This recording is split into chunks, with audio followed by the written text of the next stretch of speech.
All right. Good morning, everybody. Good morning. My name is Cece Gerstenbacher. I am the Environmental Program Coordinator for the Merrimack Valley Planning Commission. And we're going to switch gears a little bit from all of those fantastic graphs that I could never make in R, even though I try my best, and talk a little bit about bylaw review today. Specifically, I'm going to talk about municipal codes and how they may be conduits for stormwater management and climate resiliency. This work, as Erin mentioned a little bit earlier, is funded by Mass DEP's MS4 Municipal Assistance Grant and also an EEA Planning Assistance Grant. And it's really done under the scope of the Greenscapes North Shore Coalition, which some of you may have interacted with before. It is myself at the Merrimack Valley Planning Commission, Salem Sound Coast Watch, and Erin at Ipswich River Watershed Association. And together we do a lot of efforts related to the MS4 permit in the region. So first, I'm going to touch quickly on what MVPC is in case some of you may be unfamiliar with us. We are one of the state's 13 regional planning agencies. Our jurisdiction is these lovely 15 communities in Northeast Massachusetts, all the way up to the New Hampshire border. And we really assist these communities in the planning areas of transportation, the environment, economic development, and geographic information systems. I myself am leading up the environmental charge. And I like to say that if there's something in the Merrimack Valley region related to the environment, we're probably doing it. But something that's been really interesting and really essential to our program since I've been present, and probably for a couple of years prior, is stormwater mitigation and climate resiliency. And I'm going to quickly tell you why that is. Why do we care so much about this? Well, historically, development has occurred in this conventional way. You've got these lovely natural landscapes, lots of grass and soils and trees, a really high infiltration rate. So when stormwater or rain is coming down from the sky, it's actually able to absorb all of that rainwater right there at the source. It does not run off substantially into these local waterways. You've got this infiltration at the source. But humans, as we do, develop these areas into cities and towns. And these conventionally developed landscapes are ultimately reducing this pervious surface that is absorbing the rainwater flowing from the sky. Ultimately, that is reducing the infiltration rate down to 15%, allegedly. And that's causing a lot of this stormwater to run off into our waterways. Why is that so bad? Water into our waterways. Well, we have a drought. We might want more water in our waterways, right? Well, that water is picking up a bunch of horrific stuff with it. It's causing a lot of issues. It's not just water going into our waterways. It is causing pedestrian and driver endangerment. It may be picking up construction site runoff. It is picking up nutrient and chemical pollution, trash pollution. All of this is ending up in our larger waterways when we have stormwater runoff. And as storm intensity and frequency continues to increase in Massachusetts, these problems are only going to become more severe. You've got these really heavy flows, and when they're paired with a drought, they're even more impactful. And so we really want to begin to answer the question of how are we going to deal with stormwater runoff? How are we going to mitigate these impacts? And that is something that myself and my program have been really interested in the last couple of years. Luckily, there's some really great solutions to stormwater runoff. I'm sure that a lot of you have heard of low impact development, the token term these days. These low impact development solutions really do help manage stormwater related threats by bringing back some pervious surfaces into these developed landscapes. You've got things like rain barrels and rain gardens that you can implement into your own home. You've got these much larger projects like permeable pavers that you can implement on an entire road or in an entire parking lot. Ultimately, these are really fantastic solutions that can begin to mitigate some of the stormwater runoff that we're seeing in our region. But while these are great solutions, there's a general lack of regulation surrounding the requirement of these stormwater best management practices, and there's no legal incentive typically for their implementation. So we know that they're great, but when a developer goes and brings forward a plan to the planning board in their town, they may not be required to consider these low impact development options. Ultimately, they're probably going to favor their conventional development practices that they feel more comfortable with, that they've been using for years and years. So there needs to be some sort of regulation, some sort of legal hook that requires people to consider these low impact development options when they're developing land. And that is in part where the MS4 permit comes in. So beyond these typical yearly requirements that the MS4 permit requires, like street sweeping and they also have these special yearly requirements for each year of the permit. We're in a 5-year permit cycle. We were just in year 4 of the permit, ending June of 2022. And in year 4 of the permit, communities were actually required to go through their bylaws, their regulations, their ordinances, and assess how they may be impacting the creation of impervious cover, how they may be impacting, permitting or disallowing the creation of green infrastructure and low impact development. That is a really large lift for a lot of communities. It's a fantastic endeavor to pursue, but it's hard to go through all of your bylaws, all of your regulations, and really produce a document that's impactful, that's going to be actionable for your community. So MVPC, as well as our partners at Ipswich River and Salem Sound, felt that this would be a really great opportunity to do a regional effort and produce a document, produce multiple documents for each community that was actionable for them, where they had recommendations that they could move forward on. And so this wasn't just checking a requirement, this was something that was really useful. And that is what we did. We did our bylaw review for stormwater management. So this was funded by the Mass DEP MS4 Municipal Assistance Grant. It was conducted by MVPC, Ipswich River, and Salem Sound. And it was a comprehensive regulation review, including bylaws, ordinances, and their regulations and rules for 30 Northern Massachusetts communities. And the goal was to identify provisions where local requirements are affecting the creation of impervious use or impervious cover and the use of LID. You can see this expanded far beyond the reach of the Merrimack Valley Planning Commission region, which we are really excited about. I mean, it's fantastic to be able to do a review like this on such a regional scale. It gives us really interesting regional information.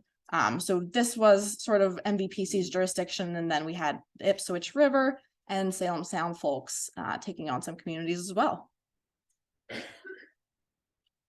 So in order to conduct this process, we followed a step-by-step guide, as you do. The first one was to identify our project liaisons.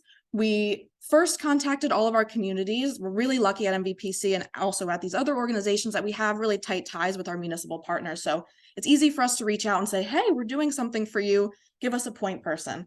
So we reached out to our communities to identify a project liaison. It's essential to have a point person, to have somebody who's spearheading this effort for a community, so you know you have a point of contact going forward. We then actually turned to eCode 360, to community websites, the internet, to identify any codes, any relevant codes that we found for each community. So we did a deep dive on our own to get as much information as we could. And we shared this out with our community liaisons to say, all right, this is what we found. Is this up to date? Is this comprehensive? Tell us with your community specific knowledge what else you'd like to see here.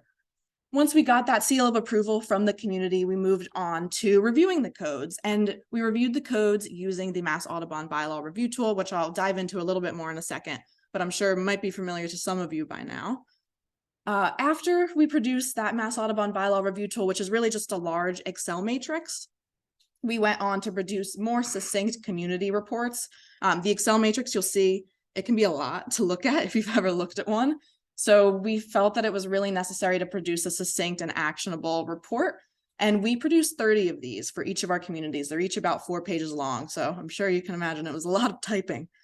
But these reports kind of give an overview on what we did, why we did it. It also gives recommendations, and then it identifies an implementation timeline and some priorities for the community moving forward. We then set up an individual 30 meetings with our community liaisons, and we met with them to assign priority to some of the recommendations that we had given.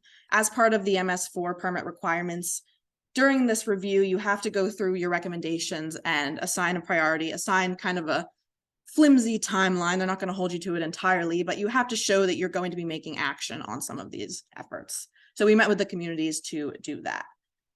And we solidified the final reports, and now we are sharing our findings like I'm doing right here, right now. So a little bit more on the Mass Audubon Bylaw Review Tool.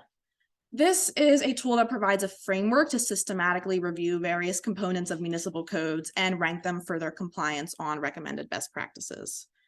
It has these 5 major goals: 1, to promote natural resources and open space, to promote efficient compact development, smart designs that reduce overall imperviousness, adopting green infrastructure stormwater management provisions, and encouraging efficient parking, all of which are ultimately going to reduce stormwater runoff some way or another. Whoa. And this is what it looks like. I know you probably can't read this. I will zoom in just a second, but I wanted to show you what it looks like when you first take a look at it, because it can be a lot to dissect. You can see in these darker blue lines, these are the main overarching goals, the 5 overarching goals. And then you have these sub goals, which I'll zoom into in just a second, under each goal. You also have 3 different categories. You've got needs improvement, improved, and optimal. And then you have these columns for each of your community's codes. So for example, to show you how this works a little bit, let's look at the first sub goal. You've got soil managed for revegetation. Say I'm looking at a community's zoning bylaw, and I run through the bylaw and I notice that they don't mention this at all. This is not addressed within their zoning bylaw. I would then move forward over here, if you can imagine it, and put not addressed in that little box and color code that orange. Now imagine that times 4 to 5 bylaws or codes for each community, times 5 different goals and however many sub goals. You're ultimately getting this really valuable, there we go, this really valuable piece of almost data where you can identify different areas within your community's codes that may need to be improved to reach this optimal language. And you can also identify areas in your community where you're doing a really good job and you don't need to improve at all. So you end up with this really large matrix, this really large color-coded matrix. And I'll also mention that some of these sub-goals don't pertain to every code, and in instances where that is the case, we just put not applicable there. So if you see some blues, that's why. So you end up with this really comprehensive multi-page Excel sheet, and it can be a lot to digest. It's super informative, but it's a lot for the average person to look at. So what we felt was necessary was to kind of parse this down into a report. And that is what we did. And we're actually looking at Boxford's report because I knew Ross was going to be here. And they do a fantastic job, and I love working with Ross. So these community reports, as I mentioned, we first just give a little bit of an overview about why we're doing this work. We also identify the codes that we reviewed for each community and just kind of give an overview on what we found, what was great about the community, what could be improved about the community. Just so if somebody's picking up this paper 10 years down the line, they're like, oh, I understand where this came from and why it was useful. We then get into some of the specific recommendations, and this is kind of blown up a little bit more than usual, but the recommendations are organized by goals. So you've got the 5 goals of the Mass Audubon Bylaw Review Tool, and then you have the recommendations as organized by those goals as well. So for example, we found in Boxford's Stormwater Bylaw and regulations that they currently did not prohibit illicit discharges and connections as required by the MS4 permit. And we recommended inserting language that explicitly prohibited illicit discharges with enforcement within the Stormwater Bylaw or a separate IDDE bylaw. And we're actually working with Ross right now to do some of that stuff. Go ahead. I've been to Oxford and it's not very industrial. It's very residential. Mm-hmm. How do you regulate things for homeowners where you get the attitude, my well, my water, my land, my priority, I get to do what I want. Yeah. How do you make sure they don't get that toxic stuff in? Well, regulating it on ground may be more of an answer for the municipal level. As far as, so you have to say you're putting this in a stormwater bylaw, you have to go to town meeting and you have to pass this. That's when you're going to get a lot of pushback. Some of the ways in which I find around that, for example, the illicit discharge connections, this is a requirement. This is a state requirement. This is not something that the community maybe wants to do, although I hope they do. But you can always circle back and say, listen, we are being held. The state is telling us to do this, or else we are going to be fined. We are going to be banned from receiving funds. just kind of hit them from a different direction, not saying this is beneficial to the environment, because maybe some people don't care about the environment. But you can always hit them kind of finding common ground, I found. But from the municipal perspective of actually enforcing something like an illicit discharge connection, I don't have the experience with that. It might be more useful for a municipal figure to speak on it. But I know that that's one of the issues that a lot of people come up with. And I will say that a lot of these recommendations that we make, they're best management practices. And when we first wrote each of these community reports, they were just best management practices. And we come to a community and they say, that's not really appropriate for our community. We don't think that our citizens are going to comply with that. For example, say we're recommending to shorten the width of a street. Whoa, the fire department is not going to comply with that. The citizens are not going to feel comfortable with that. Okay, if that's not germane to what the community feels is desirable, we can take a step back. We can do this iteratively. So there's different ways to sort of move towards this proactive stormwater management without like jumping into the deep end feet first. But in the instance of something like an illicit discharge, it is easy to fall back and say, Mass DEP, they're making us, we have to do it. And MS4 is evaluative, educational, and recommending. Is there any enforcement component to it? yes, they will find communities, and they may prohibit you from getting funds. Based on state laws. Yes, the MS4 is the municipal separate storm sewer something. I'm missing the last one. System. There we go. And it's a permit that communities are required, that some communities, all the communities in our region at least, are required to adhere to if they have that particular type of system for their stormwater. I don't know the laws that are the state laws low impact development friendly? Yes, to an extent. So the MS4 permit is really, they desire you to be doing things like low impact development. They can't require you. There's some things that communities are encouraged to adhere to, like the stormwater handbook. But again, that is an encouragement.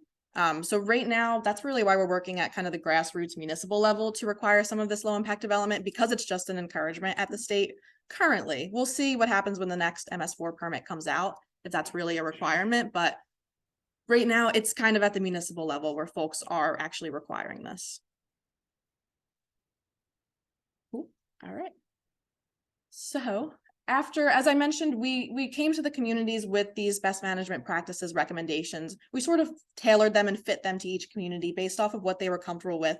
These are obviously publishable documents. They're going to be available for your citizens to read. So we want them to feel comfortable and germane to your community. So we did that. And during that meeting as well, we also talked with the community about a timeline and implementation plan and some of their priority actions. So we were able to go through from that extensive list of recommendations and hit a few that the community really wanted to work on and kind of give a little bit of a blurb. I didn't want to tie them down to anything too specific in a report, but give a blurb about when we expect some of these actions to be taken. Now, as I mentioned, we have a lot of recommendations to provide for the communities. There was quite a few things that communities need to improve, but in assessing 30 communities codes, we're also finding a substantial amount of these best managements already being undertaken by our communities. So I wanted to take a minute and highlight some of the really fantastic things that our communities are doing. This is by no means comprehensive. And I will also say, I don't have it in this presentation, but we produced a model language document as well, which has a more comprehensive list of some of the fantastic language in all of our communities' bylaws as organized by the 5 goals of the Mass Audubon Bylaw Review Tool. So some of the highlights: West Newbury subdivision regulations, they permit meandering sidewalks which follow existing terrain with consideration for stone walls, large mature trees, rock outcroppings, and other natural features. This is ultimately helping to preserve natural features and not putting sidewalks where sidewalks may not need to be. Groveland's zoning bylaw requires parking lots with more than 20 spaces to be separated by a landscaped area of at least 8 feet with 1 shade tree per 8 parking spaces. And also where sidewalks abut a parking area, a 3-foot grass strip is required with LID techniques. This is really actionable. We love design standards like this because it is quantifiable. You can give this to a developer and say, this is what you are required to do. it's a lot more quantifiable than saying LID should be used unless infeasible. So this is a really great action to put in something like a stormwater bylaw or stormwater regulations, really. Ipswich's zoning bylaw permits joint use of parking spaces for which having different peak demand times with specific expectations. And it also provides an example agreement for that. So this ultimately, if you're allowing for joint uses of parking spaces, is going to reduce the amount of parking you need for a parking lot, ultimately reducing impervious surfaces. So there's a bunch of different ways you can go about reducing impervious surfaces. Some of it may not be obvious, like a joint parking agreement is not something you would immediately think of, but there's some pretty cool ways to get about it.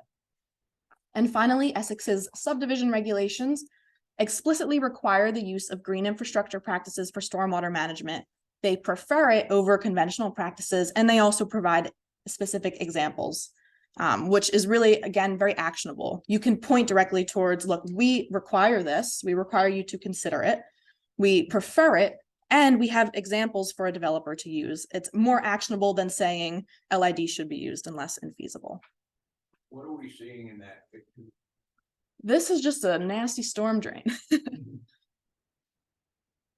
Not the most relevant photo, but somewhat relevant. It's hard to find exciting photos about stormwater, I promise you that. Tried my best. And this is a rain garden right here. So looking at some specific community examples is awesome, but we also did this review on a regional scale. So it's great to kind of take that 50-foot lens and say, what are a lot of our communities lacking? What are a lot of our communities doing right now? And how can we as a region move forward to sort of improve some of that stuff? So some of the regional findings we took away from these 30 reviews is that open space residential development was typically allowed by special permit in a lot of communities, but it was often not incentivized, favored, or required to be considered. This form of development, also known as cluster development, is really the best type of development you could do for stormwater mitigation. It reduces lot sizes, it kind of clusters houses together, it allows for more open space. And developers sometimes will do this, but it is oftentimes not something they'll think of if it's not required to be considered. They'll typically go to their conventional practices. So requiring this to be considered during the permitting process can go a long way in them realizing, oh, this is actually a reasonable development practice for us to continue. We found that there was frequent inconsistency among bylaws and regulations. This is really no fault to any community. I will say that there's different permitting authorities for different bylaws and regulations, and that's ultimately going to lead to a little bit of disjointment. What is really essential is to do reviews like this so you can take a step back and say, oh, the stormwater bylaw might be sort of counteracting something within the zoning bylaw. We need to make sure these are conversing with each other. The last thing you want is for somebody to be reading your bylaws and point out like, this doesn't make sense, this doesn't make sense. You want your bylaws to feel comprehensive. We found that low impact development was often referenced, but design standards were not explicitly provided. And I gave a little bit of an example about that before, but saying low impact development is preferred unless infeasible without attaching it to some design standards can be a little bit inactionable for a developer. So giving them more to go off of for their design standards is really useful in making sure they actually follow through with the implementation of that.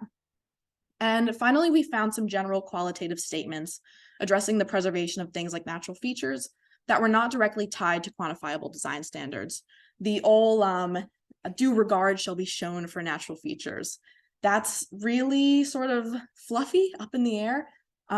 It's useful to say something like trees of this certain width will be preserved on the specific lot. That's something that you can quantify and that's actionable.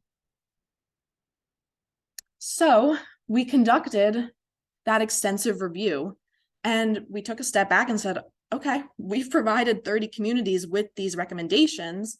Now what do? We don't want these to sit on the shelf. We want them to become implemented. We want these communities to move forward with these best management practices. So we were actually able to get some funds from EEA to work with 4 of our communities to begin to implement some of this language as a little bit of a first run at it. I mean, we would love to do this more extensively. Executive Office of Environmental Affairs. Mm-hmm. And that was a planning assistance grant that we received.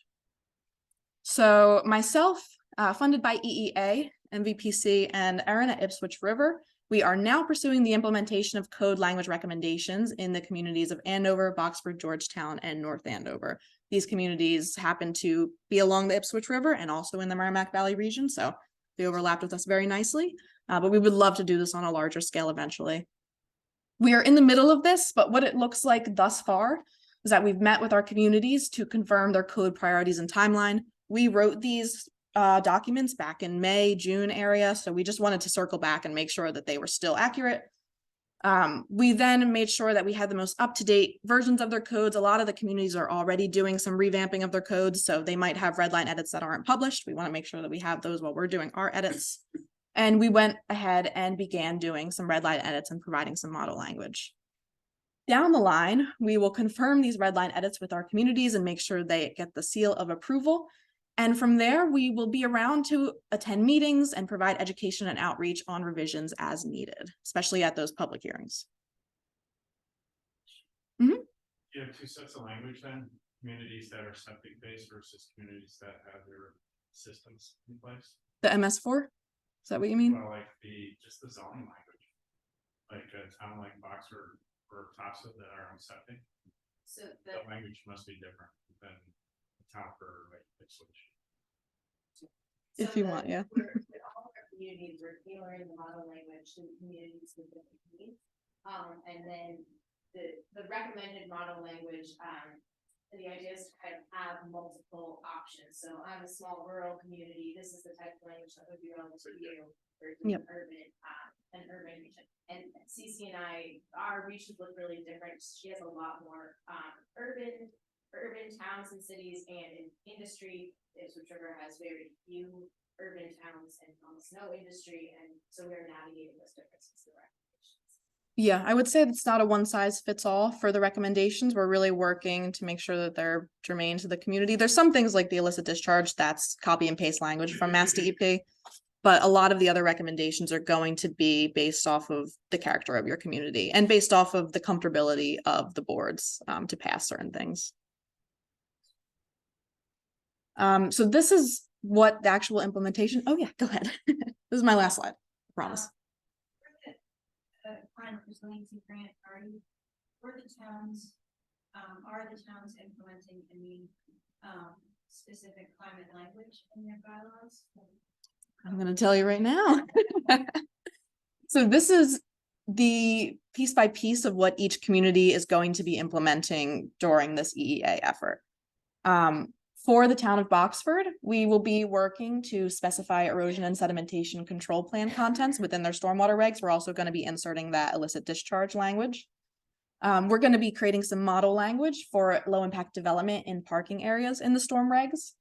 We're going to be making some model language for native planting requirements, native species plantings in the wetland and stormwater regulations. And finally, we're going to conduct a review of the wetland bylaw from a climate resiliency perspective. What that really means is we conducted this review using the Mass Audubon bylaw review tool, which is really stormwater centric. And it hit a lot of fantastic things for a lot of bylaws, but the wetland bylaw we felt was a little bit of a miss. So we want to take a spin back through that from a different perspective. And we'll be doing that for quite a few of our communities. For the town of Georgetown. Well, I'm just gonna add that they met with us yesterday, I'm on the planning board of Georgetown. And I brought that point up about putting in climate language. The bylaws, I pointed out, I put the code up in Georgetown, all bylaws. Now I can only find one word for climate, and it was said business climate. I said we need to insert that climate resiliency, climate change in all our bylaws, so that in the purpose, building site. You can't say it, you can't do it. Yeah, most definitely. We had a really productive conversation with Georgetown yesterday, and we're going to move forward, actually put some language in there yesterday in the stormwater bylaw about climate resiliency in that purpose section, because it's not addressed. And honestly, it wasn't a topic of conversation 3-4 years ago. So it's something that a lot of bylaws do need inserted, especially in that purpose section. So bouncing off of that, and I will say, George, that this has not been updated since yesterday's conversation, so it's a little bit off. But Generally for the town of Georgetown, we'll be reviewing the finalized stormwater bylaw draft for MS4 compliance. We're also providing any red line edits there that we need to, including that purpose section on climate resiliency. We're also going to be addressing climate resiliency throughout a lot of the other bylaws and regulations in the coming year. This includes in the zoning bylaw site plan review. They're also looking for some native planting requirement model language there as well. And we'll be reviewing their wetland bylaw from a climate resiliency perspective. For the town of Andover, we're also reviewing their stormwater bylaw draft for MS4 compliance and providing any red line edits. We're actually going out on a little bit of a limb here and providing some model language for electric vehicle parking requirements, which is sort of tangential to another effort that I've been doing at MVPC, but it aligns with this enough that we're going to help them out there as well. And we're also providing some parking requirements for industrial and commercial zoning to see if we can reduce their parking requirements, ultimately reducing their impervious cover for these lots. And beyond that, we're going to be insisting with the engagement and outreach regarding this draft stormwater bylaw. We're hoping to do that in all of our communities as well. Hi, Hello. Ben, the conservation agent, Tom Vandover. Oh, cool. Welcome. Connection here. Yeah, of course. This is a great reminder, a 2023 initiative from Tom Vandover to take a look at our wetlands bylaw and make some adjustments to it. So hopefully, Put you on the roster. So, Yeah, that's awesome. Thank you. Nice to meet you. Yeah, and we're going to be engaging a lot with the town of Andover and hopefully with a couple of our other communities beyond just providing these red line edits, to be present at the meetings, to create some sort of outreach material. We want people to get input on these bylaws before they go to a town meeting. So everybody gets their 2 cents in before then, and we can just have a lovely vote on it. The town of North Andover, we're going to be reviewing and providing red line edits for their stormwater regs. This includes adding language for LID and parking areas. We're also reviewing their wetland bylaw, creating some language for native plantings and their wetland regulations with a specific focus on riparian species, and also exploring a little bit of language around prohibiting dead ends in some community districts. What is LID? Low impact development practices. So it's things like rain gardens and rain barrels. So just a couple concluding remarks. We really found that bylaw reviews and their revisions are a very valuable effort for regional planning agencies as well as other regional partners to engage in. They provide insights into regional trends. They ensure MS4 compliance and beyond. They help communities be proactive. They boost community capacity. A lot of these efforts could not occur if it was just community members or community employees doing it. Sometimes they may not have the capacity to pursue this. And they ensure the region is moving towards stormwater mitigation and climate resiliency.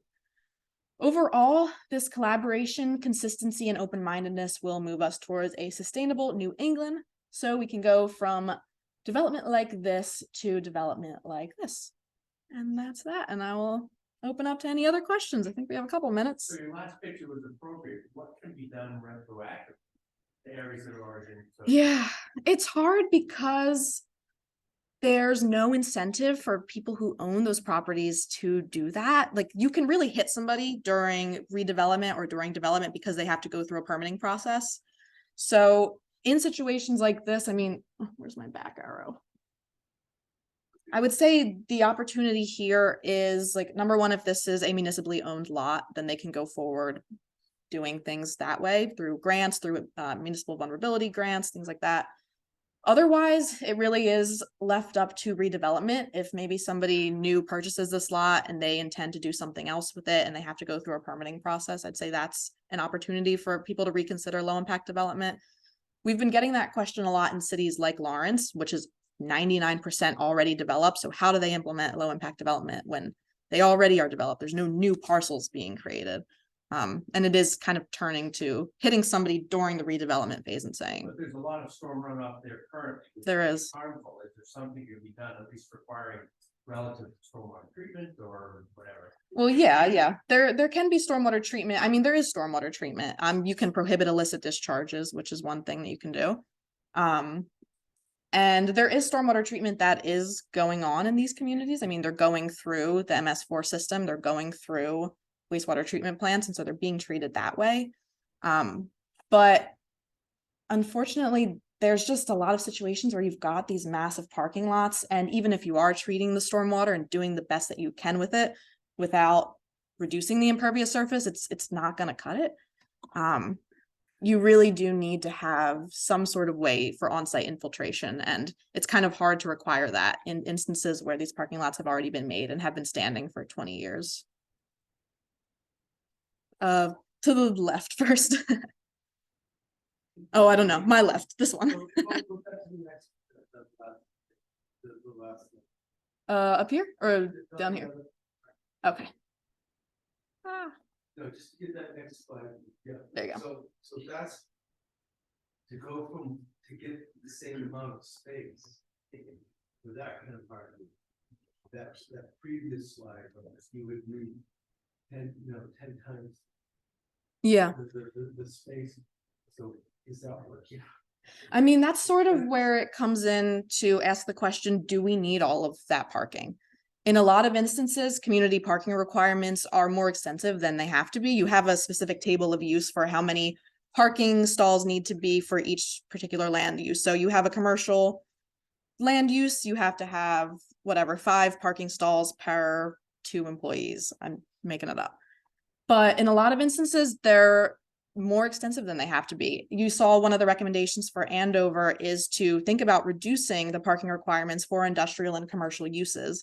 So sometimes this is enough parking. In instances where it may not be enough parking, maybe there's other considerations like actually building a parking garage which has a lower footprint on it and allowing LID around that instead.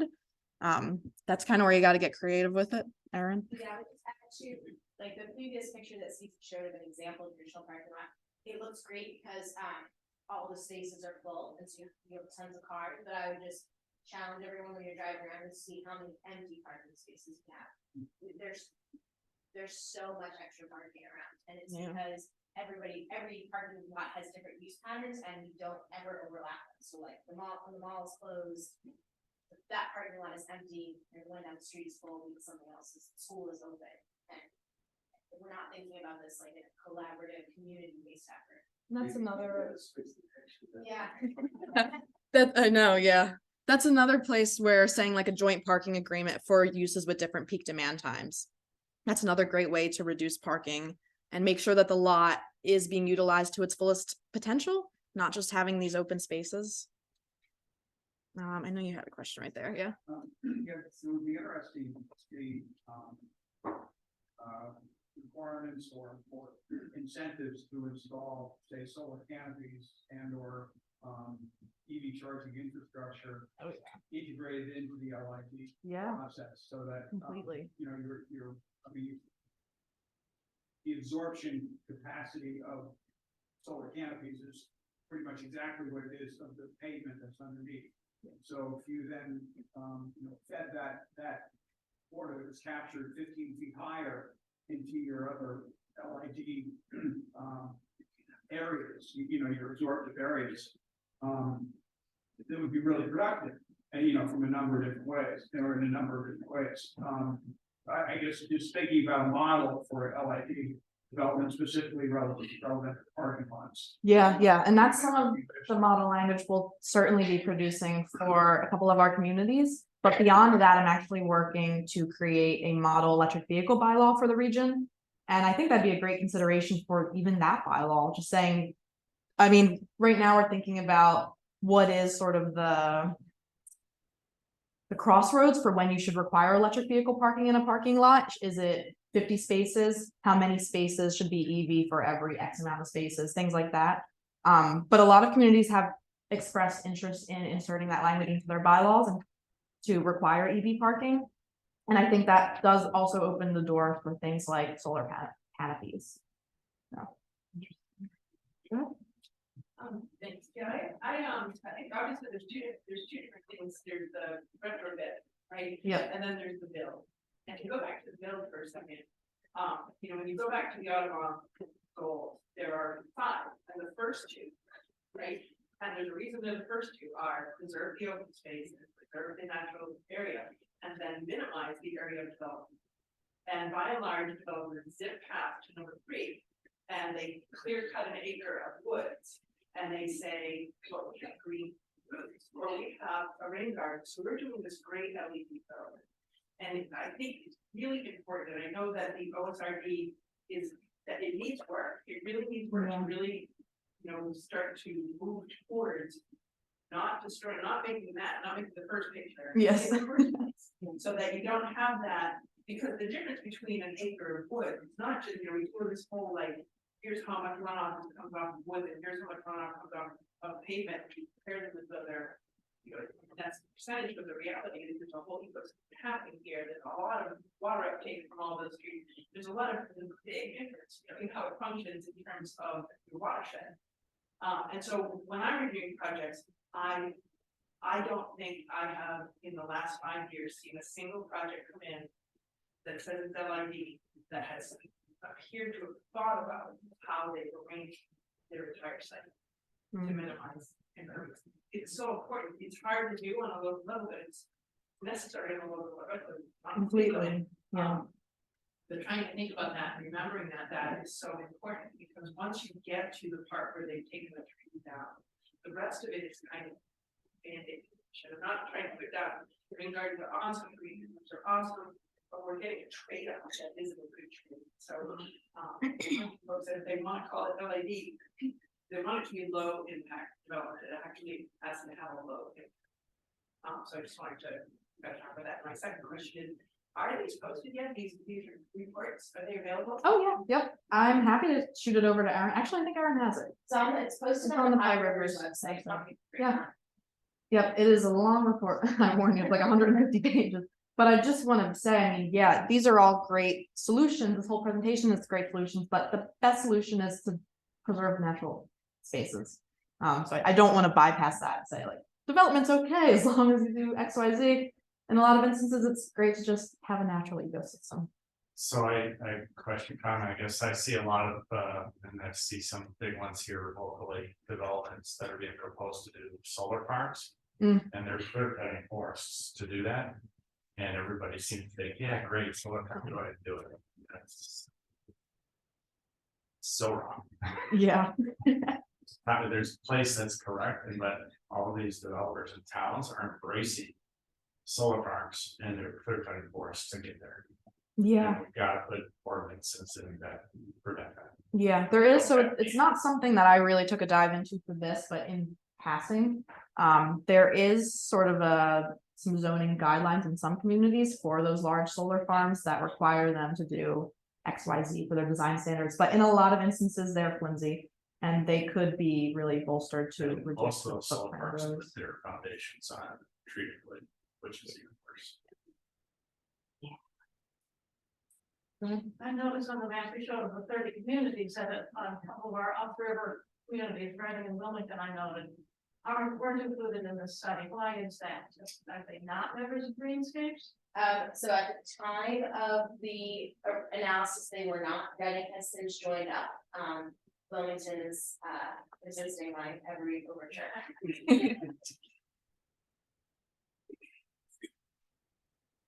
All right, I think I will let you guys take a break now.